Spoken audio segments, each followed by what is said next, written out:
Hello everyone, आज के इस सेशन में हम क्लास 8 साइंस के chapter cell structure and functions का एक और नया टॉपिक डिस्कस करेंगे एंड दैट इज़ सेल्स। अगर आपको याद हो तो प्रीवियस सेशन में मैंने आपको बताया था कि हमारे पास दो जर्मन साइंटिस्ट आए थे, शील्डन एंड श्वेन। शील्डन ने बोला था कि हमारे जो प्लांट्स हैं वो बने होते हैं प्लांट सेल्स के।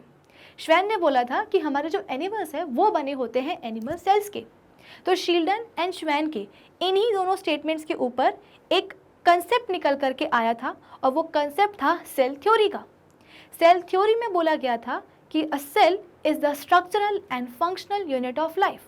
तो आज के इस लेक्चर में हम सबसे पहले तो यही समझने की कोशिश करेंगे कि आखिर क्यों सेल को लाइफ का स्ट्रक्चरल एंड फंक्शनल यूनिट बोलते हैं। ये समझने के बाद हम बात करेंगे पार्ट्स ऑफ सेल की, कि हमारा जो एक सेल है वो कौन कौन सी चीज़ों से मिलकर के बना होता है या उसके अलग अलग पार्ट्स कौन से होते हैं। तो आई होप आज की सेशन का टारगेट सभी बच्चों को हो गया होगा क्लियर। तो एक काम करते हैं, जल्दी से आज के सेशन को हम स्टार्ट कर लेते हैं। So this is Vibhuti Khare, welcome to magnet brains, जहाँ पे आपको सभी चैप्टर्स के वीडियो लेक्चर्स मिलते हैं बिल्कुल फ्री ऑफ कॉस्ट। यानी कि मैग्नेट ब्रेन्स में आपको 2 चैप्टर्स पढ़ने के बाद किसी भी तरह का पेमेंट करने की या पैकेज परचेज करने की रिक्वायरमेंट बिल्कुल भी नहीं है, क्योंकि मैग्नेट ब्रेन्स आप सब तक पहुँचा रहा है क्वालिटी एजुकेशन बिल्कुल फ्री ऑफ कॉस्ट। तो इसी अच्छी बात से हम स्टार्ट कर लेते हैं आज का हमारा ये सेशन। अब इससे पहले कि हम ये समझें कि आखिर क्यों हम सेल को structural and functional unit of life बोलते हैं, इसको समझने के पहले हम बात करते हैं एक वॉल की, एक दीवार की। अब आप बोलोगे कि मैम सेल्स के बीच में दीवार कहाँ से आ गई, चलो देखते हैं। अब आपके सामने आपको एक इमेज दिखाई दे रही होगी। ये इमेज किसकी है? एक टिपिकल वॉल की है, दीवार की है। अब अगर मैं इस वॉल से जाकर के पूछूं कि भाई आपको बनाने में किसका यूज़ किया गया है, तो ये दीवार बोलेगी कि मैम मुझे बनाने के लिए तो ब्रिक्स का यूज़ किया गया है, यानी कि ईंटों का यूज़ किया गया है। ये बात तो हम सभी को पता ही है ना कि एक दीवार या एक वॉल बनाने के लिए ब्रिक्स को यूज़ किया जाता है। जो ईंटें हैं उनको एक के ऊपर एक रखा जाता है ना, और उसकी हेल्प से एक बड़ी सी दीवार या एक वॉल तैयार हो जाती है। तो जब मैंने इस वॉल से जाकर के पूछा कि भाई आप किस चीज़ के बने हो, या टू बी मोर स्पेसिफिक आपका स्ट्रक्चर किससे बना है, तो इस वॉल ने बोला कि भाई मैं तो ब्रिक्स का बना हुआ हूँ, ब्रिक्स ने ही मिल करके मुझे बनाया है। तो क्या मैं ये कह सकती हूँ कि जो हमारी ईंटें हैं वो क्या हैं? इस वॉल की स्ट्रक्चरल यूनिट है। यूनिट का मतलब क्या होता है हिंदी में? इकाई। तो मैंने आपको अभी यहाँ पे क्या बोला कि हमारी जो ब्रिक्स हैं, जो ईंटें हैं, उनको हम क्या बोल सकते हैं कि these are the structural units of wall. कि वॉल के स्ट्रक्चर को बनाने के लिए जो यूनिट यूज़ हुई है वो यूनिट कौन सी है? वो है हमारी ईंटें। ठीक है, तो ब्रिक्स के स्ट्रक्चर को बनाने के लिए कौन यूज़ हुआ है? ईंटें। इसीलिए ईंटें क्या है? स्ट्रक्चरल यूनिट है हमारी इस वॉल की। ये कहानी किसकी थी? ये कहानी थी एक दीवार की, एक वॉल की, और उसको बनाने वाली उसकी यूनिट, स्ट्रक्चरल यूनिट ब्रिक्स की। लेकिन अब हम बात करते हैं किसकी? एक लिविंग ऑर्गेनिज्म की। इस दीवार के ठीक सामने आपको एक और इमेज दिखाई दे रही होगी। ये इमेज किसकी है? एक प्लांट लीफ की है। लीफ को, एक पत्ती को हमने क्या किया है? माइक्रोस्कोप के नीचे रख करके देखा है। तो जब हम देख रहे हैं इस लीफ को माइक्रोस्कोप के नीचे, तो हमें क्या दिखाई दे रहा है कि भाई ये जो लीफ है ना, ये बहुत सारे किसकी बनी हुई है? छोटे छोटे कंपार्टमेंट्स की बनी हुई है। और इन्हीं कंपार्टमेंट्स को तो रॉबर्ट हुक ने क्या बोला था? इन कंपार्टमेंट्स को बोला था सेल। यानी कि हमारी ये जो लीफ है ना, जिसको कि हम माइक्रोस्कोप के नीचे रख के देख रहे हैं, ये लीफ किसकी बनी है? बहुत सारे सेल्स की बनी है। किसकी बनी है? बहुत सारे सेल्स की बनी है। और ना सिर्फ प्लांट की लीफ, प्लांट का आप ऊपर से लेकर के नीचे तक कोई भी पार्ट निकाल करके देख लो, वो पार्ट किसका बना होगा? सेल्स का ही बना होगा। ये बात तो है किसकी? एक प्लांट की। आप किसी भी लिविंग ऑर्गेनिज्म को देख लो, आप खुद को देख लो।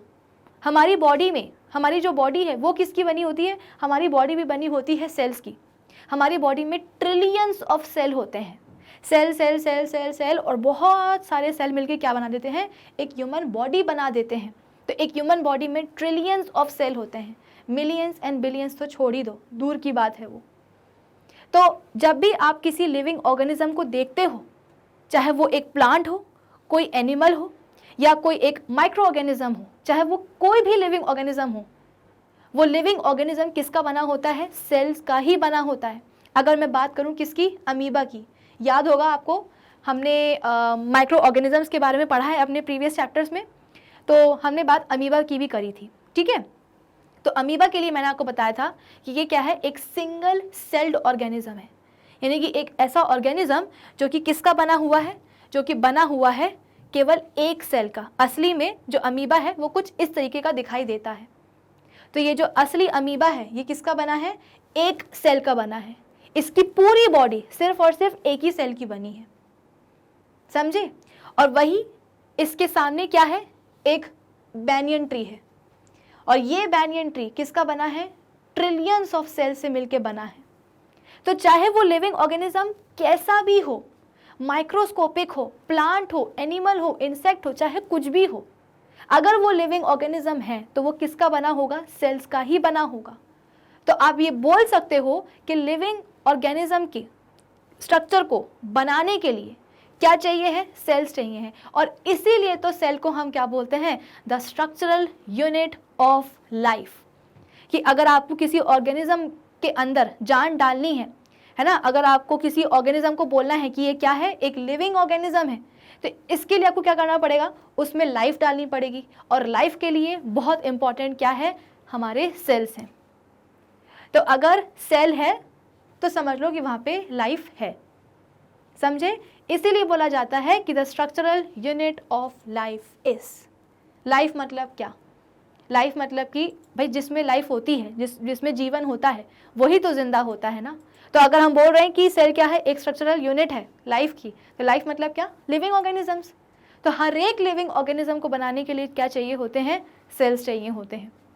कुछ ऑर्गेनिजम्स ऐसे होते हैं जो कि एक सेल से ही काम चला लेते हैं, उनकी पूरी बॉडी एक ही सेल की बनी होती है। और कुछ हम जैसे होते हैं जिनकी बॉडी को बनाने के लिए millions of, billions and trillions of cells लग जाते हैं। क्लियर है इतना। चलो, cells are the basic unit of life. जब आप क्लास 9th में जाओगे, तो जैसा कि मैंने आपको पहले भी बताया है, क्लास 9th में जाकर के आप सेम चैप्टर जो है एकदम और डिटेल में जाकर के पढ़ोगे। तो सेल के लिए बोला जाता है कि ये बेसिक यूनिट है हमारी लाइफ की। All the living cells, plants and animals are made up of cells. Sorry, all the living things, plants and animals are made up of cells. Just as a house is made up of bricks, in the same way, a living organism is made up of cells. जैसे कि एक घर या एक दीवार बनी होती है ब्रिक से, वैसे ही एक लिविंग ऑर्गेनिज्म किसका बना होता है, सेल से बना होता है। Thus, cells are the building blocks of plants and animals. इसमें यहाँ पे ऑफ लगा लेना। तो हमारे सेल्स क्या होते हैं, these are the building blocks, किसके, प्लांट्स और एनिमल्स के। A baby, a banyan tree and a bacterium look very different from one another, but they are all made up of tiny cells. एक छोटा सा बच्चा, एक banyan ट्री, एक bacteria, ये तीनों के तीनों आपस में बहुत अलग अलग होते हैं, डिफरेंट होते हैं, लेकिन इन सभी में एक चीज़ क्या कॉमन है, वो है ये कि ये सभी के सभी बने होते हैं टाइनी सेल्स से। इतना क्लियर है। चलो, नेक्स्ट क्या है हमारे पास कि are nose, skin, muscles and bones are all made up of cells. जैसे कि मैंने आपको बताया कि एक ह्यूमन बॉडी को बनाने के लिए ट्रिलियंस ऑफ सेल्स जो है ना लग जाते हैं। तो ये सेल्स आखिर करते क्या हैं, तो ये सेल हमारे वेरियस बॉडी पार्ट्स बनाते हैं। हमारी आँखें, हमारे नाक, हमारे कान, हमारी स्किन, ये सब किसकी बनी हुई है, सेल्स की बनी हुई है। हमारे इंटरनल ऑर्गन्स, हमारी हड्डियाँ, हमारा ब्लड, अगर आपको याद हो तो प्रीवियस चैप्टर में मैंने आपको बताया था कि हमारा जो ब्लड है उसमें कुछ सेल्स प्रेजेंट होते हैं, है ना। 3 टाइप के ब्लड सेल्स को मैंने आपको बताया था, WBCs, RBCs, प्लेटलेट्स। ये सब क्या है, ये सब ब्लड सेल्स के टाइप हैं। तो हमारी बॉडी में आपको जो भी चीज़ दिखाई देती है वो किसकी बनी है, सेल की ही बनी है। The simplest organism like amoeba consists of only one cell, but a complex organism like man, human being, is made up of trillions of cells. जैसे कि मैंने आपको बताया कि अमीबा एक सिंपल ऑर्गेनिज्म है जो कि हम बोलते हैं कि एक ही सेल का बना होता है। और अगर आप बात करोगे एक कॉम्प्लेक्स ऑर्गेनिज्म की, जैसे कि ह्यूमन बींग्स की, तो ह्यूमन बींग की बॉडी को बनाने के लिए ट्रिलियंस ऑफ सेल्स लग जाते हैं। A cell is the smallest unit of life. Cell क्या है, लाइफ की एक स्मॉलेस्ट यूनिट है, सबसे छोटी इकाई जीवन की क्या है, सेल ही है। Which has a definite structure and performs a specific function. जिसका एक डेफिनेट स्ट्रक्चर होता है और क्या करता है, वो एक स्पेसिफिक फंक्शन परफॉर्म करता है। अगर आपको याद हो तो हम क्या बोल रहे हैं, सेल थ्योरी में क्या बोला गया था कि the cell is the structural and functional unit of life. तो सेल को हम क्यों स्ट्रक्चरल यूनिट कहते हैं लाइफ की, ये तो हमें समझ में आ गया कि अगर आपको लाइफ चाहिए है इसका मतलब क्या कि आपको सेल चाहिए है कि नहीं, क्योंकि सभी लिविंग ऑर्गेनिजम्स किसके बने होते हैं, सेल्स के ही बने होते हैं। उनका स्ट्रक्चर कैसे बना होता है, सेल से ही बना होता है, इसीलिए उन्हें जो सेल्स हैं हमारे, उन सेल्स को हम स्ट्रक्चरल यूनिट कहते हैं किसी भी लिविंग ऑर्गेनिज्म का। इतना क्लियर है। लेकिन अब सवाल यह है कि आखिर इस सेल को हम फंक्शनल यूनिट ऑफ लाइफ क्यों बोल रहे हैं। वो इसलिए बोल रहे हैं क्योंकि ये जो सेल होता है ना, ये एवं ही प्रेजेंट नहीं होता है हमारी बॉडी में, ये एवं ही किसी लिविंग ऑर्गेनिज्म की बॉडी को नहीं बनाता है। ये सेल बेसिकली अलग अलग फंक्शन परफॉर्म करते हैं। देखो, अगर आप बात करते हो कैसी कि एक ऑर्गेनिज्म है जो कि जिंदा है, उसके अंदर लाइफ है, वो लिविंग स्टेट में है, तो लिविंग स्टेट में रहने के लिए ना कुछ लाइफ प्रोसेसेस ऐसी होती हैं जो कि परफॉर्म करनी ही पड़ती हैं। जैसे कि हम सबको पता है कि खाना खाना हमारे लिए बहुत ज़रूरी होता है। किसी एक दिन खाना मत खाओ, उस दिन समझ में आएगा कि कितना मुश्किल है सर्वाइव करना। बिल्कुल ऐसा लगता है कि एनर्जी ही नहीं है, ऐसा लगता है कि 7 दिनों से कुछ नहीं खाया। सिर्फ एक दिन फास्टिंग करने से या एक दिन व्रत कर लेने से ऐसा लगता है कि 7 दिन से कुछ नहीं खाया, इतनी कस की भूख लगती है, इतनी वीकनेस आ जाती है। तो हम सबको पता है कि जीने के लिए न्यूट्रिशन क्या है, एक असेंशियल प्रोसेस है, ये एक लाइफ प्रोसेस है। इसके अलावा भाई आपने खाना खाया है तो इस खाने को पचाना भी तो पड़ेगा ना, तो डाइजेशन भी क्या है, एक हम बोलते हैं कि ज़रूरी प्रोसेस है, एक असेंशियल प्रोसेस है जो कि किसी भी ऑर्गेनिज्म को क्या रखती है, जिंदा रखती है। अब खाने को पचाया है ना, बॉडी में तरह तरह की एक्टिविटीज़ चल रही हैं, इन एक्टिविटीज़ के कारण हम बोलते हैं कि कुछ वेस्ट भी जनरेट होगा, तो इस वेस्ट को बॉडी से बाहर निकालना भी ज़रूरी है, वरना क्या होगा, वेस्ट हमारी बॉडी में जमा होता जाएगा और बेसिकली वेस्ट क्या है, हमारे लिए एक पॉइज़न है और धीरे धीरे ये पॉइज़न इतना बढ़ जाएगा कि कोई भी लिविंग ऑर्गेनिज्म जो है ना मर जाएगा। तो वेस्ट जो जनरेट हुआ है बॉडी में, उसको बॉडी से बाहर निकालना भी ज़रूरी है। तो वेस्ट का जो रिमूवल है फ्रॉम द बॉडी, उसे हम कहते हैं क्या, excretion. At the same time respiration भी तो इम्पॉर्टेंट होता है। हम सब पूरे टाइम ब्रीदिंग करते ही रहते हैं, चाहे हम सोएं, चाहे हम खाना खाएं, चाहे हम कुछ भी करें, पूरे टाइम हमारी ब्रीदिंग की प्रोसेस चलती रहती है। इस समय जब मैं आपको पढ़ा रही हूँ, पढ़ाते पढ़ाते भी रेस्पिरेशन की जो प्रोसेस है मेरे अंदर वो चल ही रही है। तो रेस्पिरेशन, न्यूट्रिशन, डाइजेशन, ठीक है, एक्सक्रीशन, इनफैक्ट रिप्रोडक्शन भी कई हद तक, ये क्या है, ये सभी के सभी कुछ ऐसी प्रोसेसेस हैं जो कि आप बोल सकते हो कि जिंदा रहने के लिए असेंशियली रिक्वायर्ड होती है। कि अगर आपको ज़िंदा रहना है या किसी भी लिविंग ऑर्गेनिज्म को ज़िंदा रहना है, लिविंग स्टेट में रहना है, तो ये एक्टिविटीज़, ये प्रोसेसेस परफॉर्म करनी ही पड़ेंगी। अगर ये नहीं होंगी तो फिर कोई ऑर्गेनिज्म जो है ज़िंदा नहीं रह पाएगा। अब अभी मैंने आपको अमीबा के बारे में बताया। ये अमीबा क्या है, एक सिंपल ऑर्गेनिज्म है जिसकी बॉडी में केवल एक ही सेल होता है। अब अगर मैं बोल रही हूँ कि अमीबा क्या है, एक लिविंग ऑर्गेनिज्म है, तो डेफिनेटली वो न्यूट्रिशन की प्रोसेस भी परफॉर्म करता होगा, उसमें डाइजेशन भी होता होगा, उसमें हम बोलते हैं कि एक्सक्रीशन भी होता होगा, उसमें रिप्रोडक्शन की प्रोसेस भी होती होगी। इसका मतलब क्या कि जितनी भी प्रोसेसेस चल रही हैं, ये सभी के सभी कौन कर रहा है, सिर्फ और सिर्फ एक ही सेल कर रहा है। क्यों? क्योंकि अमीबा के पास तो केवल एक ही सेल है, उसके पास तो कोई ऑप्शन है ही नहीं, ले दे करके उसके पास केवल एक ही सेल है और उसके एक ही सेल को दुनिया भर के सारे प्रोसेसेस या दुनिया भर के हम बोलते हैं कि सारे एक्टिविटीज़ उसी को परफॉर्म करने पड़ेंगे। अगर अमीबा को जिंदा रहना है, लिविंग रहना है, तो उसके लिए उसका जो सेल होगा, इकलौता सेल, उसको ये सारी एक्टिविटीज़, सारी लाइफ प्रोसेसेस परफॉर्म करनी ही पड़ेंगी। उसके लिए ये कंपलसरी है, बिना उसके सर्वाइवल पॉसिबल नहीं है। कि अगर आज जो है ना अमीबा ने सोचा कि थक गए यार काम करते करते, अमीबा की सेल ने सोचा कि थक गए, बहुत थकाने वाला काम है ये, अलग अलग एक्टिविटीज़ परफॉर्म करना, तो आज के लिए जो है ना हम रेस्पिरेशन नहीं करेंगे, या हम न्यूट्रिशन की प्रोसेस नहीं करेंगे, या हम एक्सक्रीशन नहीं करेंगे, तो इससे क्या होगा, उसका खुद ही का नुकसान हो जाएगा, अमीबा जो है वो मर जाएगा। तो ये जो डिफरेंट एक्टिविटीज़ जो होती हैं ना, लाइफ प्रोसेसेस जो होती हैं, ये जो डिफरेंट फंक्शंस होते हैं, ये कौन परफॉर्म करता है, ये सेल ही परफॉर्म करता है। अमीबा के पास कोई ऑप्शन नहीं है इसलिए उसका जो एक सेल है वही सारी एक्टिविटीज़ और सारे फंक्शंस परफॉर्म करता है। लेकिन हमारे वो वाले लिविंग ऑर्गेनिज्म जिनकी बॉडी में ज़्यादा नंबर ऑफ सेल्स होते हैं, फॉर एग्जांपल अगर हम अपनी बात करें ह्यूमन बींग्स की, तो ह्यूमन बींग्स में तो हम बोल रहे हैं कि ट्रिलियंस ऑफ सेल्स प्रेजेंट होते हैं। और हम ह्यूमन बींग्स क्या करते हैं, हम न्यूट्रिशन भी करते हैं, डाइजेशन भी करते हैं, है ना, हमारी बॉडी में अब्जॉर्प्शन भी होता है, एक्सक्रीशन भी होता है, रिप्रोडक्शन भी होता है, तमाम तरह के हम बोलते हैं कि फंक्शंस होते रहते हैं हमारी पूरी बॉडी में। ये फंक्शंस कौन परफॉर्म करते हैं, तो हमारी बॉडी में जो सेल प्रेजेंट है ना वही परफॉर्म करते हैं। अगर किसी एक दिन भाई हमारा जैसे कि हार्ट है ना, हार्ट किसका बना होगा, हार्ट क्या है, एक ऑर्गन है, ये ऑर्गन किसका बना होगा, हार्ट के सेल्स का बना होगा।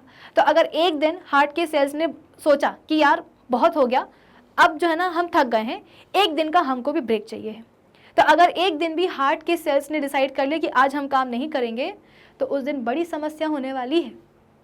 समझ में आई ये बात कि हमारे जो सेल्स होते हैं ना, वही एक लिविंग ऑर्गेनिज्म को लिविंग स्टेट में रखने के लिए क्या करते हैं, फंक्शन परफॉर्म करते हैं, सारे फंक्शंस वही परफॉर्म करते हैं।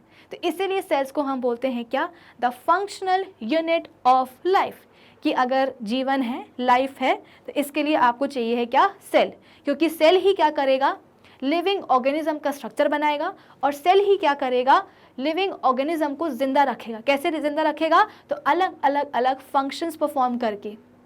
अमीबा के पास तो कोई ऑप्शन नहीं है, इसलिए उसका जो एक सेल है वही सारे काम करता है। अगर मैं अपनी बात करूं तो ह्यूमन बींग्स के पास इतने सारे सेल्स होते हैं। अच्छा, आप खुद ही सोचो, हमारे पास ट्रिलियंस ऑफ सेल्स हैं। अब ये ट्रिलियंस ऑफ सेल्स, हर एक सेल ये सोचे कि हम डाइजेशन भी करेंगे, अब्जॉर्प्शन भी करेंगे, रेस्पिरेशन भी करेंगे, हम सब करेंगे, तो क्या होगा, बहुत ही हौश पौश हो जाएगा कि इतने सारे सेल्स हैं और सभी सेल्स सारे फंक्शन परफॉर्म कर रहे हैं। तो ये चीज़ अच्छी नहीं है। तो इसीलिए हम क्या करते हैं, इसीलिए बोला जाता है कि बहुत सारे सेल्स हैं ना, तो इन सभी सेल्स को अलग अलग ग्रुप में डिवाइड कर दिया जाता है। कि सपोज अगर 100 सेल है, एग्जाम्पल के लिए मैं आपको समझा रही हूँ कि अगर हमारी बॉडी में 100 सेल्स हैं, तो 100 में से 5 सेल का एक अलग ग्रुप बना दिया जाएगा, और उस ग्रुप को बोला जाएगा कि आज से तुम क्या करोगे, तुम करोगे रेस्पिरेशन। फिर जो रिमेनिंग सेल्स हैं उसमें से भी कुछ सेल्स का अलग से ग्रुप बना दिया जाएगा, और उस ग्रुप को बोला जाएगा कि अब आप करोगे डाइजेशन की प्रोसेस।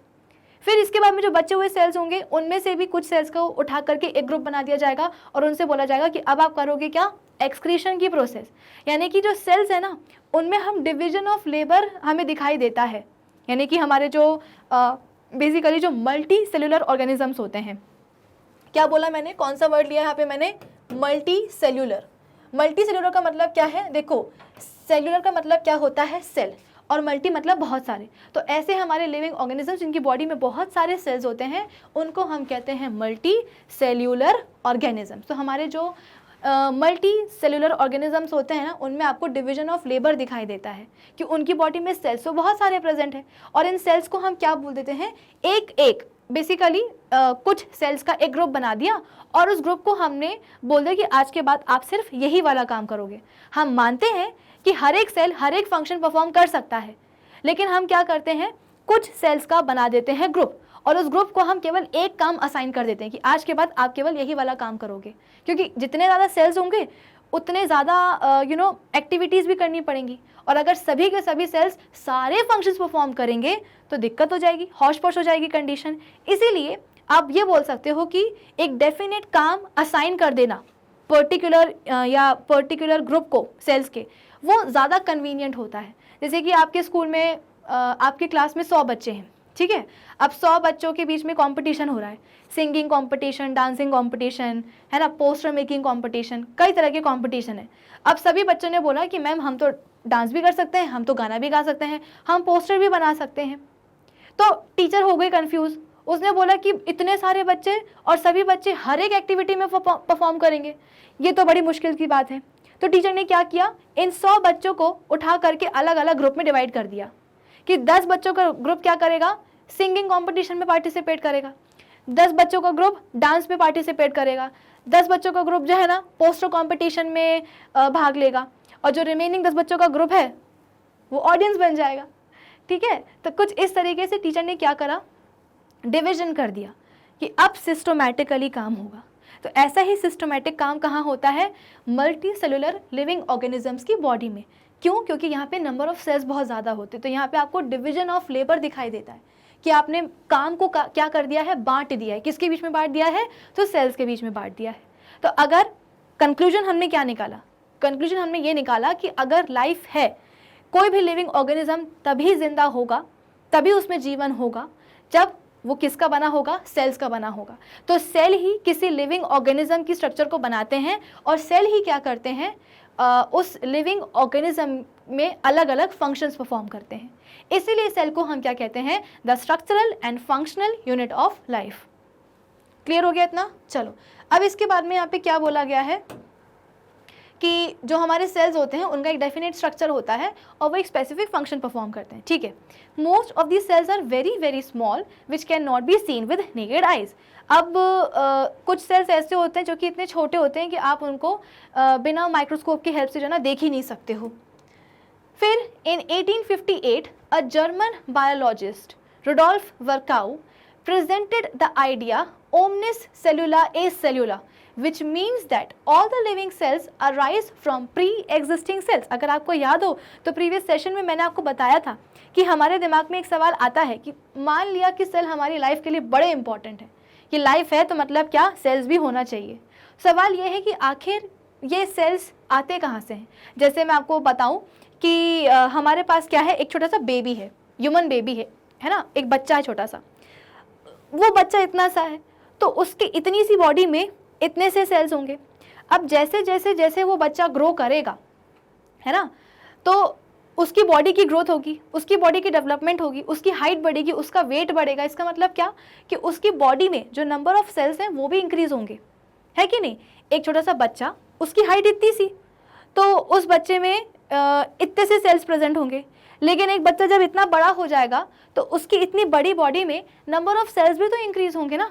ऐसा थोड़ी है कि अगर एक बच्चे की बॉडी में 2 सेल प्रेजेंट है शुरुआत में जब वो बेबी है, तो जब वो बड़ा हो जाएगा तो भी उसकी बॉडी में 2 सेल रहेंगे। फर्क क्या होगा, ये 2 सेल हम बोलते हैं कि लंबे लंबे हो जाएंगे। ऐसा नहीं होता। अगर ग्रोथ हो रही है, अगर डेवलपमेंट हो रहा है, इसका मतलब क्या कि नंबर ऑफ सेल्स भी इंक्रीज होगा। एक छोटे बच्चे में नंबर ऑफ सेल्स कम होते हैं, जैसे जैसे वो बढ़ेगा उसकी हाइट बढ़ेगी, उसका वजन बढ़ेगा, नंबर ऑफ सेल्स भी क्या होते जाएंगे, इंक्रीज होते जाएंगे। सवाल ये है कि आखिर ये सेल्स का नंबर इंक्रीज कैसे हो रहा है। सेल से नंबर का इंक्रीज होने का मतलब क्या है कि सेल बढ़ रहे हैं, है ना, उनका नंबर बढ़ रहा है, यानी कि नए नए सेल्स आ रहे हैं। भाई सेल का नंबर इंक्रीज होना मतलब क्या कि न्यू सेल्स का एडिशन होना, नए नए सेल्स आ रहे हैं। सवाल ये है कि आखिर ये नए सेल आते कहाँ से हैं, क्या ज़मीन से उगते हैं या आसमान से टपकते हैं, आखिर ये नए सेल्स आते कहाँ से हैं। तो इसके लिए हमारे एक और जर्मन बायोलॉजिस्ट आए थे 1858 में, जिनका नाम क्या था, रुडोल्फ वर्काउ। इसको आप कैपिटल R कर लीजिएगा, ठीक है, रुडोल्फ वर्काउ। इन्होंने बोला, एक ये कंसेप्ट लेकर के आए, ओमनिस सेलुला ए सेलुला, जिसके अंडर इन्होंने बोला कि all the living cells arise from pre existing cells. यानी कि जितने भी नए सेल्स आ रहे हैं ना, वो कहाँ से आ रहे हैं, प्री एग्जिस्टिंग सेल से आ रहे हैं। यानी कि वो वाले सेल्स जो कि ऑलरेडी एग्जिस्ट कर रहे हैं, वही पुराने सेल्स क्या करते हैं, नए सेल्स को बनाते हैं। कैसे बनाते हैं, तो इस DIF को ध्यान से आप देखते जाइएगा, ठीक है। अभी तो ये स्टार्ट होने वाला है शुरू से, तो अब ये होगा, रुक जाओ। अब ये एक बड़ा सा सेल है, इस सेल से 2 सेल आ गए, अब इन 2 से 4 सेल आ गए, ठीक है, इन 4 से 8 सेल आ गए, 8 से हम बोलेंगे कि 16 सेल आ गए। तो ये जो 16, 1 से लेकर के 16 नंबर तक, जो बेसिकली पहले हम बोलते हैं कि एक ही सेल था, अब हम बोल रहे हैं कि कितने सेल्स हो गए, 16 सेल्स हो गए हैं। तो 1 से लेकर के 16 सेल्स तक का ये जो आंकड़ा है, ये कैसे पहुंचा है, क्योंकि ऑलरेडी जो सेल एग्जिस्ट कर रहे थे वही अपने आप को क्या करते हैं, डिवाइड करते हैं, ठीक है। एक सेल था, उससे 2 बन गए, अब 2 से 4 बन गए, 4 से देखो 8 बन गए। तो ये नए नए सेल्स कहाँ से आ रहे हैं, कैसे ये जो अमाउंट है, ये कैसे ये जो नंबर है 1 से 16 हो गया है, क्योंकि जो ऑलरेडी सेल एग्जिस्ट करता है ना, वही अपने आप को डिवाइड करता है, और डिवाइड करते करते करते करते वो जो नंबर है वो इंक्रीज होता जाता है। जैसे कि अगर क्या है, मेरे पास ये एक स्टिक है, ठीक है, ये एक स्टिक है, इस स्टिक को मैं क्या करूँ, डिवाइड कर दूँ। पहले मैंने इसको डिवाइड किया 2 टुकड़ों में, तो मेरे पास नंबर ऑफ स्टिक्स कितनी हो जाएंगी, 2 हो जाएंगी। भाई ये पहले एक ही थी, इसको अगर मैंने बीच में से तोड़ दिया तो अब मेरे पास 2 स्टिक हो जाएंगी। अब दोनों स्टिक को मैंने फिर से बीच में से डिवाइड कर दिया दोनों को, तो अब मेरे पास कितनी स्टिक्स हो जाएंगी, 4 स्टिक्स हो जाएंगी, है ना। और कुछ ऐसा सोचो कि ये जो स्टिक है ना, ये ग्रो भी कर सकती है। तो जैसे कि मेरे पास ये स्टिक थी, इसको मैंने 2 पीस में डिवाइड कर दिया, तो अब मेरे पास 2 अलग अलग स्टिक आ गई हैं। ये 2 अलग अलग स्टिक जो है ना, ये ग्रो कर सकती हैं। तो दोनों की दोनों जो स्टिक होंगी वो पहले ग्रो करेंगी, ग्रो करने के बाद एक फुल साइज स्टिक में चेंज हो जाएंगी। अब ये जो 2 स्टिक्स आई हैं, इनको मैंने फिर से क्या करा है, बीच में से डिवाइड कर दिया है। तो इनसे क्या बन गई है, इससे बन गई है 2 और स्टिक, और इससे भी बन गई है क्या, 2 और स्टिक। तो शुरुआत में मेरे पास केवल एक ही स्टिक थी, जिसको मैंने डिवाइड करते करते 4, आप बोल सकते हो कि नई स्टिक्स यहाँ पे मैंने बना ली हैं। कैसे बनाई, क्योंकि मैंने यहाँ पे डिवीजन किया है। तो सिमिलरली यहाँ पे हमारे जो सेल्स है ना, कौन से वाले, जो प्री एग्जिस्टिंग सेल्स है ना, वो क्या करते हैं, डिवाइड करते हैं, और उनके डिवीजन से नए नए सेल आते जाते हैं। जैसे देखिए एक ये सेल है, फिर ये डिवाइड हुआ, 2 हो गए, 2 से देखो 4 हो गए, 4 से हम बोलते हैं कि 8 हो जाएंगे, 8 से 16 हो जाएंगे। तो जो ऑलरेडी सेल एग्जिस्ट कर रहे हैं ये वाला, यही डिवाइड होकर के नए सेल बनाएगा, ये नए सेल डिवाइड होकर के और नए सेल बनाएंगे, और जो नए सेल्स बने हैं वो फर्दर आगे जाकर के डिवीजन करेंगे, और डिवीजन के बाद और नए सेल्स बना देंगे। तो ये कंसेप्ट कौन लेकर के आया था, ये लेकर के आए थे हमारे जर्मन बायोलॉजिस्ट रुडोल्फ वर्काउ। और इनका कंसेप्ट क्या था, ओमनिस सेलुला ए सेलुला, कि न्यू सेल्स कहाँ से आ रहे हैं, प्री एग्जिस्टिंग सेल से ही आ रहे हैं। This led to the modification of cell theory, और इससे जो सेल थ्योरी है वो और मॉडिफाई हो गई। जैसे कि मैंने आपको बताया कि सेल थ्योरी में क्या बोला गया है कि बेसिकली सेल क्या है, स्ट्रक्चरल एंड फंक्शनल यूनिट है, किसका, लाइफ का। ये नए सेल्स आते कहाँ से हैं, तो प्री एग्जिस्टिंग सेल से ही आते हैं। प्री एग्जिस्टिंग जो सेल हैं वो डिवाइड होकर के नए सेल्स बनाते हैं। तो इससे क्या हुआ, सेल थ्योरी जो है वो मॉडिफाई हो गई इस कंसेप्ट से, ओमनिस सेलुला और ओमनिस सेलुला ए सेलुला से जो अपनी सेल थ्योरी है वो और मॉडिफाई हो गई। क्लियर है, चलो अब इसके बाद में क्या बोला गया है कि since cells are the living units they require energy. Obvious सी बात है, आपको जब कोई भी काम करना हो, है ना, सपोज पढ़ाई भी करनी है, खेलना भी है, सब कुछ करना है, तो आपको एनर्जी की रिक्वायरमेंट होती है। सिमिलरली हमारे सेल्स को भी तो अलग अलग फंक्शन परफॉर्म करने पड़ते हैं, तो उनको भी तो एनर्जी चाहिए ना काम करने के लिए। The cells obtain their energy by burning food like glucose in a process called respiration. अब हम क्या करते हैं, खाना खा लेते हैं, इस खाने का डाइजेशन होता है, अब्जॉर्प्शन होता है, अब्जॉर्प्शन के बाद में जो ग्लूकोज है वो हर एक सेल तक पहुंच जाता है, ठीक है। और हर एक सेल तक हम बोलते हैं कि साथ ही साथ क्या पहुंचती है, ऑक्सीजन भी पहुंचती है। तो होता क्या है कि सेल के लेवल पर ये जो ग्लूकोज है ना, इसको ब्रेक डाउन किया जाता है, इसको तोड़ा जाता है, ठीक है, जिसको हम क्या कहते हैं, ग्लूकोज का आप बोल सकते हो कि उसकी बर्निंग कहते हैं, ठीक है। तो ग्लूकोज को जब तोड़ा जाता है या जब उसकी बर्निंग की जाती है O2 के प्रेजेंस में, तो उससे एनर्जी रिलीज होती है, और इसी एनर्जी को हमारे जो सेल्स हैं वो यूटिलाइज करते हैं अलग अलग एक्टिविटीज़ को परफॉर्म करने के लिए। तो अगर हमें खाना खाने की ज़रूरत पड़ी है तो क्यों पड़ी है, क्योंकि हमारी बॉडी की जो सेल्स हैं उनको एनर्जी की रिक्वायरमेंट है, और ये एनर्जी की रिक्वायरमेंट तभी फुलफिल हो पाएगी जब हम खाना खाएंगे।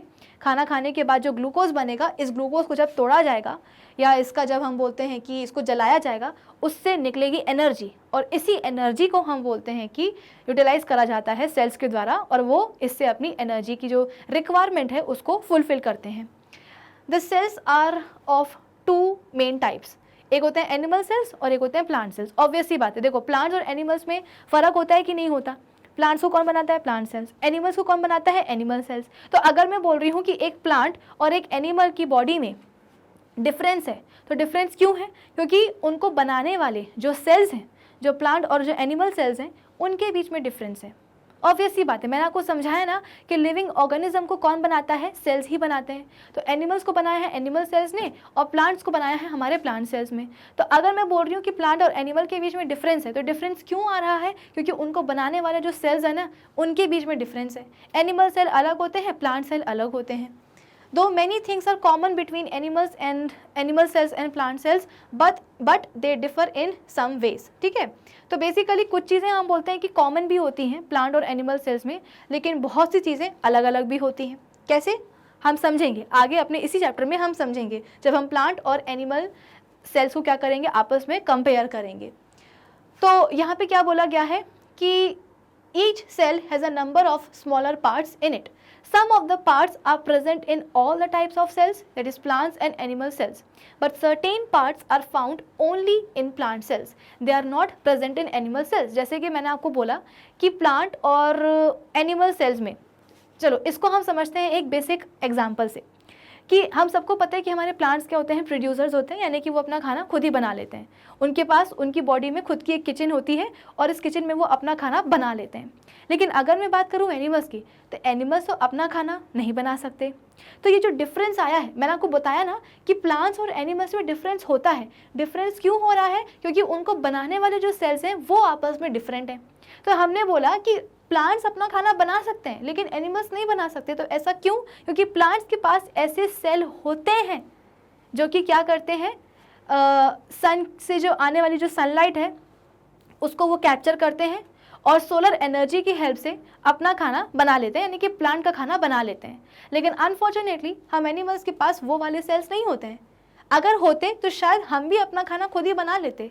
तो क्योंकि प्लांट के पास सर्टेन सेल्स हैं जिससे कि वो अपना खाना खुद बना पाते हैं, वो वाले सेल्स हम में नहीं हैं, इसीलिए हम एनिमल्स अपना खाना नहीं बना सकते हैं।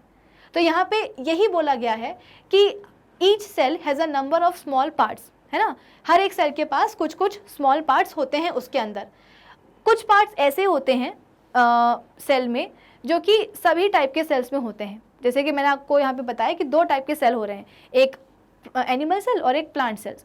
तो कुछ सेल के पार्ट्स ऐसे होते हैं जो कि प्लांट और एनिमल सेल दोनों में ही होते हैं। इसके अलावा हम बोलते हैं कि कुछ ऐसे भी पार्ट्स होते हैं सेल के जो कि सिर्फ प्लांट सेल में ही आपको दिखाई देंगे और एनिमल सेल में दिखाई नहीं देंगे। But certain parts are found only in plant cells, they are not present in animal cells. The important basic parts of the cell are, अब सेल के इम्पॉर्टेंट बेसिक पार्ट्स कौन कौन से हैं? सबसे पहले तो सेल मेम्ब्रेन, फिर साइटोप्लाज्म, न्यूक्लियस, और इसके अलावा हम बोलते हैं कि माइटोकॉन्ड्रिया।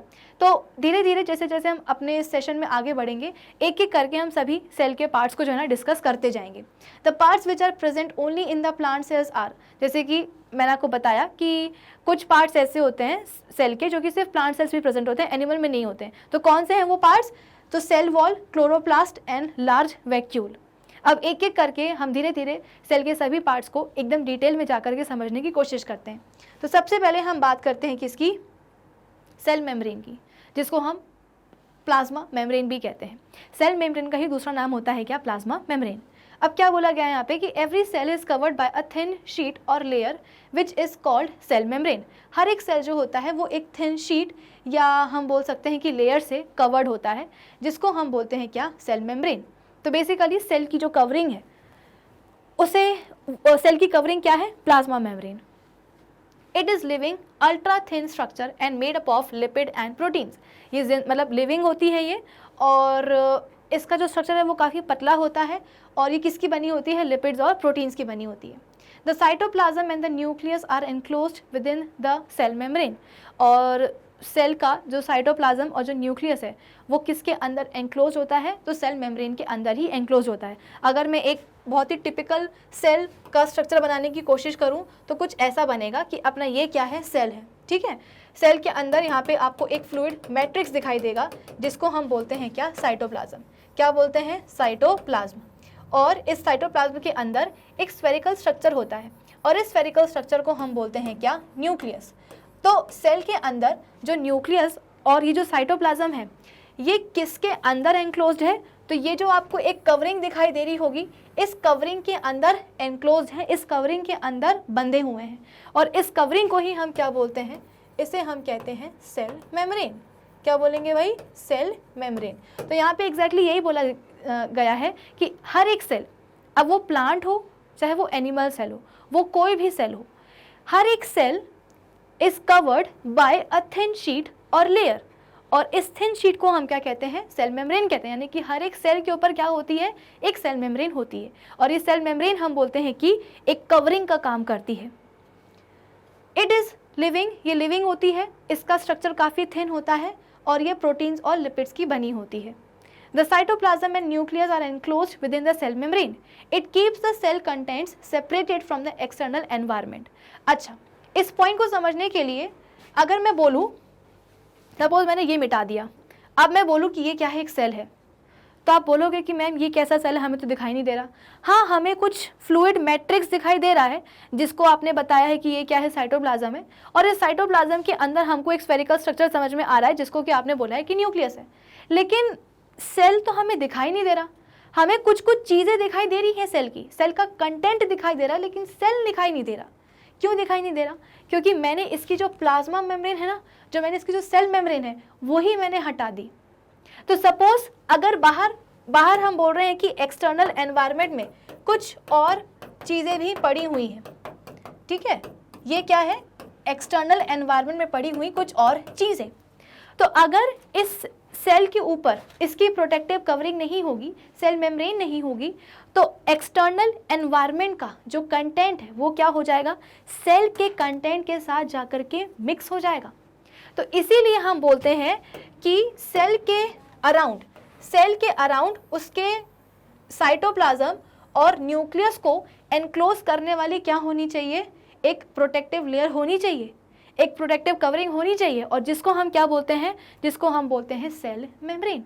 अब जब मैंने सेल मेम्ब्रेन आपको बना दी है, तब आपको दिखाई देगा कि अच्छा हाँ ये है सेल। जब मैंने सेल मेम्ब्रेन हटा दी थी तो आपको एग्जैक्टली सेल दिखाई नहीं दे रहा था, लेकिन जैसे ही सेल मेम्ब्रेन बनाई तो आपको सेल दिखाई देने लगा। और ये सेल मेम्ब्रेन कर क्या रही है, ये सेल के अंदर का जो कंटेंट है ना, उसको एक्सटर्नल एनवायरनमेंट के मटेरियल से सेपरेट करने का काम कर रही है। It keeps the cell contents separated from the external environment. It allows the entry and exit of only selected materials.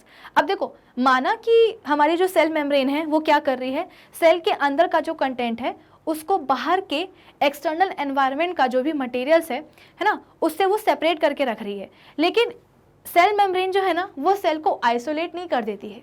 Isolation का मतलब क्या होता है, बिल्कुल अलग थलग हो जाना, कि अगर कभी कोई इन्फेक्शियस डिसीज़ हो गया है तो हम बोलते हैं कि उस पेशेंट को आइसोलेट कर दिया जाता है, यानी कि उसको बिल्कुल अलग करके रख दिया जाता है कि उसका जो इन्फेक्शन है वो बाकी किसी दूसरे को, हेल्दी पर्सन को ना फैले। ऐसे आइसोलेट कर देते हैं कि सिर्फ वहाँ पे डॉक्टर्स वगैरह ही जा सकते हैं उसको ट्रीट करने के लिए, उसका इलाज करने के लिए, ठीक है। तो यहाँ पे जो सेल मेम्ब्रेन है, माना कि वो क्या कर रही है, सेल के अंदर के कंटेंट्स को प्रोटेक्ट कर रही है, बाहरी एनवायरनमेंट से उसको बचा रही है, लेकिन इसका मतलब ये नहीं है कि ये सेल को आइसोलेट कर देगी, कि अगर सेल के ऊपर सेल मेम्ब्रेन आ गई इसका मतलब क्या, कि अब बाहर की कोई भी चीज़ अंदर नहीं जा पाएगी, ना अंदर की कोई चीज़ बाहर जा पाएगी। ऐसा नहीं होता। सेल मेम्ब्रेन सिलेक्टेड चीज़ों का जो एंट्री है या जो एग्जिट है सब्सटेंसेस की, उसको रेगुलेट करती है, यानी कि गिनी चुनी चीज़ों को वो अंदर आने देगी और गिनी चुनी चीज़ों को वो बाहर जाने देगी। तो यहाँ पे हम बोल रहे हैं कि सिलेक्टेड मटेरियल्स का ही एंट्री और एग्जिट अलाउ करती है कौन, हमारी सेल मेम्ब्रेन, ठीक है। Its structure can be explained bye fluid mosaic model. अब ये बेसिकली आपको बताया जा रहा है कि इसका जो स्ट्रक्चर होता है सेल मेम्ब्रेन का, ये आपको फ्लूइड मोज़ेक मॉडल से ज़्यादा अच्छी तरीके से समझ में आएगा। और इस मॉडल को देखा जाए तो वैसे क्लास 9th में जाकर के आप डिटेल में पढ़ोगे, लेकिन ऐसी थोड़ा सा मैं आपको बता देती हूँ, अगर याद रह जाता है तो बहुत अच्छी बात है, क्लास 9th में आपको थोड़ी सी हेल्प ही मिल जाएगी। तो बेसिकली यहाँ पे सेल मेम्ब्रेन, ये पूरी क्या है, ये एक सेल मेम्ब्रेन है, यहाँ से लेके यहाँ तक एक ड्रैगन जैसी आपको दिखाई दे रही है ना, ये क्या है, एक सेल मेम्ब्रेन है। ये क्या है, सेल के बाहर वाला साइड, और ये क्या है, सेल के अंदर वाला साइड। भाई ऑब्वियस सी बात है, सेल को सराउंड करती है ना सेल मेम्ब्रेन, तो ये सेल मेम्ब्रेन है, इसके बाहर क्या होगा, एक्सटर्नल एनवायरनमेंट, इसके अंदर क्या होगा, सेल के अंदर वाली चीज़ें। तो देखो यहाँ पे आपको जो सेल मेम्ब्रेन का जो पिक्चर दिखाई दे रहा है, इसमें आपको क्या दिखाई दे रहा है कि जैसे कि हमने अभी पढ़ा कि हमारी जो सेल मेम्ब्रेन है वो किसकी बनी होती है, लिपिड्स और प्रोटीन्स की बनी होती है ना। तो सेल मेम्ब्रेन में बोला गया है कि लिपिड की 2 लेयर होती हैं, लिपिड की 2 लेयर होती है, एक लेयर है ये वाली, और लिपिड की दूसरी लेयर है कौन सी, ये नीचे वाली। कौन सी लेयर है ये, लिपिड की दूसरी लेयर है। समझ में आई बात? तो लिपिड की ये ऊपर वाली लेयर, लिपिड की ये नीचे वाली लेयर। तो लिपिड की 2 लेयर है, इसलिए इसको हम कह रहे हैं क्या, लिपिड बाई लेयर। बाय मतलब कि 2। तो फ्लूइड मोज़ेक मॉडल ये कहता है कि सेल मेम्ब्रेन में लिपिड की 2 लेयर होती हैं, लिपिड की बायलेयर होती हैं, और इस लिपिड बायलेयर के ऊपर हम बोलते हैं कि जो प्रोटीन्स हैं, प्रोटीन्स क्या होते हैं, प्रेजेंट होते हैं। कुछ प्रोटीन्स ऐसे होते हैं जो कि लिपिड की जो लेयर है उसमें कंप्लीटली घुसे हुए रहते हैं, कुछ ऐसे भी प्रोटीन होते हैं जो कि सिर्फ प्रेजेंट होते हैं, ऊपर के ऊपर प्रेजेंट होते हैं, अंदर नहीं जाते हैं, एम्बेडेड नहीं होते हैं। ठीक है, तो ये चीज़ किसने समझाई है? ये समझाई है फ्लूइड मोज़ेक मॉडल में। ये जब आप क्लास 9th में जाओगे तो और डिटेल में पढ़ोगे, अभी के लिए मैंने आपको एक जनरल आइडिया दे दिया है ताकि क्लास 9th में जाकर के आपको थोड़ी सी हेल्प मिल जाए कि फ्लूइड मोज़ेक मॉडल क्या बोलता है कि सेल मेम्ब्रेन बनी होती है लिपिड की 2 लेयर से, जिसको हम कहते हैं लिपिड बायलेयर। ये रही ऊपर वाली लेयर और ये रही नीचे वाली लेयर, और इस लिपिड बायलेयर में कुछ कुछ प्रोटीन मॉलिक्यूल्स जो हैं प्रेजेंट होते हैं। कुछ ऐसे प्रोटीन्स होते हैं जो कि कंप्लीटली घुसे होते हैं लिपिड बायलेयर में, और कुछ ऐसे प्रोटीन मॉलिक्यूल्स होते हैं जो कि बस ऊपर की तरफ प्रेजेंट होते हैं, लिपिड बायलेयर में घुसे नहीं रहते हैं। वो क्लियर है? चलो, अब इसके बाद में नेक्स्ट क्या है, यहाँ पे लास्ट आता है अपने पास प्लाज्मा मेम्ब्रेन का फंक्शन, कि आखिर इस सेल मेम्ब्रेन या प्लाज्मा मेम्ब्रेन के फंक्शंस क्या क्या हैं। तो it gives form to the cell. Obvious सी बात है, प्लाज्मा मेम्ब्रेन क्या करती है, सेल को एक फॉर्म देती है, एक शेप देती है, एक स्ट्रक्चर देती है। याद करो, मैंने आपको बताया था कि मैंने आपसे बोला है कि ये क्या है, आपके पास एक सेल है, सेल का ये साइटोप्लाज्म है और उसके अंदर क्या है, न्यूक्लियस है, और ये क्या बन गया, आपका सेल बन गया। तो आप बोलोगे कि मैम हमको तो दिखाई नहीं दे रहा सेल। हाँ, सेल का कंटेंट दिखाई दे रहा है, सेल का साइटोप्लाज्म दिखाई दे रहा है, सेल का न्यूक्लियस दिखाई दे रहा है, लेकिन सेल दिखाई नहीं दे रहा। क्यों दिखाई नहीं दे रहा? क्योंकि सेल को एक शेप देने वाली, एक फॉर्म देने वाली जो प्लाज्मा मेम्ब्रेन है, मैंने वही नहीं बनाई। तो जब तक मैं बनाऊंगी नहीं तब तक आपको दिखाई कैसे देगा? अब दिखाई दिया। क्यों दिखाई दिया सेल? क्योंकि मैंने सेल को बनाने वाली जो बेसिकली, या सेल का जो शेप है, ये जो सेल का जो फॉर्म है, वो बनाने वाली प्लाज्मा मेम्ब्रेन को यहाँ पे मैंने ड्रॉ कर दिया है। तो यहाँ पे एग्जैक्टली यही लिखा गया है कि प्लाज्मा मेम्ब्रेन क्या करती है, it gives form to the cell. ये सेल को एक फॉर्म देती है, एक शेप देती है, टू बी मोर स्पेसिफिक एक स्ट्रक्चर देती है। ठीक है, बिना इसके आपको सेल दिखाई नहीं देगा। It maintains the individuality of cell. Obvious सी बात है, ये क्या करती है, सेल को एक इंडिविजुअल नेचर देती है। जैसे मैंने बोला, चलो हटा दो, मैं ये जो सेल मेम्ब्रेन है इसको मैंने हटा दिया है अभी के लिए। अब मैंने आपसे बोला कि ये क्या है, एक और सेल का साइटोप्लाज्म है, और ये क्या है, उसका न्यूक्लियस है। ये क्या है, एक और सेल का साइटोप्लाज्म है, और ये क्या है, उसका न्यूक्लियस है। क्या है, ये उसका न्यूक्लियस। ये भी क्या है, एक और सेल का साइटोप्लाज्म है, और ये क्या है, उसके अंदर का न्यूक्लियस। तो यहाँ पे आपको समझ में आ रहा होगा कि बिना सेल मेम्ब्रेन के या बिना प्लाज्मा मेम्ब्रेन के सेल के पास जो है ना, उसका कुछ इंडिविजुअल नेचर नहीं रह गया। यहाँ पे सब कुछ मेस्ड अप हो चुका है, सब कुछ चीज़ें मिल रही हैं। क्यों मिल रही हैं? क्योंकि सेल को सराउंड करने वाली, उसको एक डेफिनेट स्ट्रक्चर देने वाली जो प्लाज्मा मेम्ब्रेन है, वो नहीं है। प्लाज्मा मेम्ब्रेन के ना होने से सेल जो है ना, वो अपनी इंडिविजुअलिटी खो रहा है, उसके पास अपना कुछ अस्तित्व नहीं है। ठीक है, तो अब मैं क्या करूँगी, उठा करके सेल मेम्ब्रेन या प्लाज्मा मेम्ब्रेन बना दूंगी। ये बना दिया क्या मैंने, प्लाज्मा मेम्ब्रेन। तो जैसे ही मैंने प्लाज्मा मेम्ब्रेन बना दी, तो अब आपको इंडिविजुअल सेल्स नज़र आने लगे कि हाँ, ये वाला एक सेल, ये दूसरा वाला सेल, ये तीसरा वाला, ये चौथा वाला। तो ये आपको अलग अलग सेल्स, या टू बी मोर स्पेसिफिक, ये आपको इंडिविजुअल सेल्स क्यों दिखाई देने लगे? क्योंकि सेल को सराउंड करने वाली मैंने प्लाज्मा मेम्ब्रेन ड्रॉ कर दी है। अगर ये प्लाज्मा मेम्ब्रेन नहीं होगी तो पहली बात ये कि सेल का आपको कोई शेप, कोई फॉर्म दिखाई नहीं देगा, क्योंकि फॉर्म कौन देता है, शेप कौन देता है सेल को, प्लाज्मा मेम्ब्रेन ही देती है। प्लस अगर प्लाज्मा मेम्ब्रेन मैंने नहीं बनाई है तो सेल अपनी जो इंडिविजुअलिटी है वो खो देगा, उसका कुछ अपना अस्तित्व भी नहीं, बेसिकली वो उसके पास कोई अपना पर्सनालिटी नहीं रह जाएगी। सब कुछ चीज़ें मिक्स हो जाएंगी कि क्या एक्सटर्नल एनवायरनमेंट, क्या सेल का एनवायरनमेंट, सब कुछ मिक्स हो जाएगा।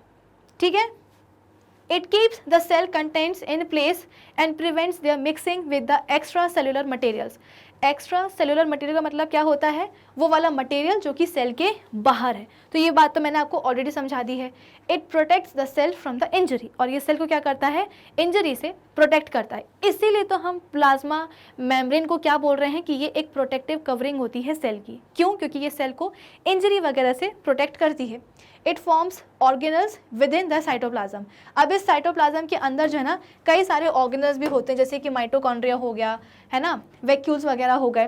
तो इन सभी के सभी ऑर्गेनल्स को बनाने के लिए कौन आती है सामने? सेल मेम्ब्रेन ही आती है। तो इस सेल मेम्ब्रेन क्या करती है? सेल के साइटोप्लाज्म में जो ऑर्गेनल्स प्रेजेंट होते हैं उन ऑर्गेनल्स को बनाती है। तो ये कुछ बेसिक फंक्शंस हैं किसकी? हमारी प्लाज्मा मेम्ब्रेन के। आई होप सभी को समझ में आ गए होंगे। ठीक है, तो एक काम करते हैं, आज के सेशन के लिए हम इतना ही रखते हैं। नेक्स्ट सेशन में हम सेल के कुछ और पार्ट्स को डिस्कस कर लेंगे। अब इससे पहले कि हम अपने नेक्स्ट सेशन में मिले, आपको करना क्या है? आपको करना ये है कि आपको गूगल पे जाना है और टाइप करना है magnetbrains.com। जैसे आप इसको टाइप करके सर्च करोगे आपके सामने आ जाएगी मैग्नेट ब्रेन्स की ऑफिशियल वेबसाइट। इस ऑफिशियल वेबसाइट को जैसे ही आप विजिट करोगे तो आपके सामने ये खुल जाएगा पेज जहाँ पे लिखा होगा the magnet brains education platform. इस पेज को जब आप और स्क्रॉल करोगे तो आपके सामने ये ऑप्शन आएगा एक्सप्लोर टॉप कोर्सेज का, जहाँ पे आपको क्लास 12 से लेकर के क्लास 1 तक के सभी कोर्सेज होंगे अवेलेबल। अब सपोज आपको क्या देखना है? क्लास 8 का साइंस देखना है। ठीक है, तो क्लास 8 पे जाकर के आप क्लिक करोगे। जैसे ही क्लिक करोगे तो आपके सामने खुल जाएगा class 8 science video tutorial by Vibhuti Khare. फिर यहाँ पे आपको सभी चैप्टर वाइज वीडियोस दिखाई देंगे, है ना। क्लास 8 साइंस का जो फर्स्ट चैप्टर है वो कौन सा वाला है? Crop production and management. यहाँ पे आपको उसके 14 लेक्चर्स मिल जाएंगे, सभी के सभी लेक्चर्स यहाँ पे आपको मिल जाएंगे। तो सपोज आपको एक चैप्टर जो है ना शुरुआत से देखना है तो आप क्या करोगे? इस पर क्लिक करोगे। जैसे ही क्लिक करोगे तो आपके सामने इस चैप्टर का जो फर्स्ट लेक्चर है, जो इंट्रोडक्शन सेशन है, वो यहाँ पे स्टार्ट हो जाएगा। ठीक है, और इसी तरीके से आप बाकी वीडियोस, उसके आगे के जो वीडियोस हैं वो आप देख सकते हो। सिमिलरली आप बाकी के चैप्टर्स भी देख सकते हो। तो यहाँ पे जो आपको प्रॉब्लम आती है ना कि मैम यूट्यूब पे ना प्लेलिस्ट नहीं मिल रही है आपके सब्जेक्ट की, या अगर मिल भी रही है तो वहाँ पे जो सीक्वेंस है वो प्रॉपर नहीं है, वीडियोस जो है ऊपर नीचे, तो हमको कन्फ्यूजन हो रही है। तो यहाँ पे एज सच कोई भी प्रॉब्लम नहीं होती है। यहाँ पे आपको सभी चैप्टर्स के जितने भी लेक्चर्स हैं ना वो प्रॉपरली एकदम सीक्वेंस में अरेंज्ड मिलते हैं। साथ ही साथ यहाँ पे आपको सभी टॉपिक्स के होते हैं नोट्स भी अवेलेबल। तो अब हम मिलेंगे अपने नेक्स्ट सेशन में। तब तक आप क्या करेंगे? हमारी ये जो ऑफिशियल वेबसाइट है ना magnetbrains.com, इसी वेबसाइट को आप विजिट कर लीजिएगा। And till then keep learning with Magnet Brains. Thank you for watching.